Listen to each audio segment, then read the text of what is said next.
થરાદ પોલીસની મોટી કામગીરી ભોરડુના ગોગા મહારાજના મંદિરમાં થયેલી ચોરીનો ભેદ ઉકેલાયો।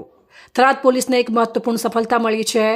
ભોરડુ ગામે આવેલ સુપ્રસિદ્ધ ગોગા મહારાજના મંદિરમાં થયેલી ચોરીના ગુનાનો ભેદ પોલીસે ઉકેલી કાઢ્યો છે। મળતી માહિતી મુજબ ગત તારીખ 13/1/2026ના રોજ ભોરડુ ગામના ગોગા મહારાજના મંદિરમાં ચોરીની ઘટના બની હતી। રબારી સમાજની આસ્થાના કેન્દ્ર સમાન આ મંદિરમાં ચોરી થતાં લોકલાગણી દુભાઈ હતી અને સમગ્ર વિસ્તારમાં ભારે ચર્ચા જાગી હતી। આ ઘટનાની ગંભીરતાને ધ્યાનમાં રાખી પોલીસ અધિક્ષકના માર્ગદર્શન હેઠળ અલગ અલગ ટીમો બનાવવામાં આવી હતી।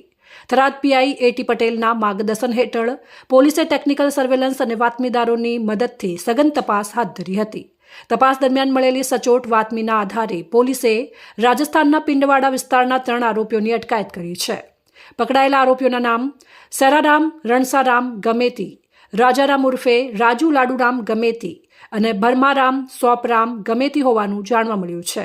પોલીસની પૂછપરછ દરમિયાન ત્રણેય આરોપીઓએ મંદિર ચોરીમાં પોતાની સંડોવણી કબૂલ કરી હોવાનું સામે આવ્યું છે। પકડાયેલા ત્રણેય શખ્સોને નામદાર કોર્ટમાં રજૂ કરી તેમના 3 દિવસના રિમાન્ડ મેળવવામાં આવ્યા છે। હાલ પોલીસે ચોરી ગયેલા મુદ્દામાલની રિકવરી માટે તજવીજ હાથ ધરી છે।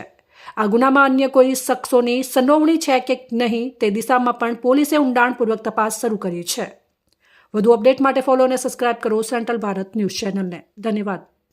તારીખ 13/1/2026ના રોજ થરાદ પોલીસ સ્ટેશન વિસ્તારમાં આવેલ ભોરડુ ગામે ગોગા મહારાજના મંદિરમાં ચોરીનો બનાવ બનેલો છે, જે રબારી સમાજનું આસ્થાનું પ્રતીક હતું।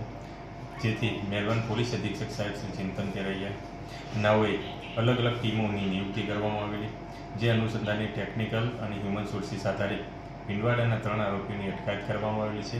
હાલ 3 દિવસના રિમાન્ડ ઉપર છે અને મુદ્દામાં રિકવરીની પ્રોસેસ ચાલુમાં છે।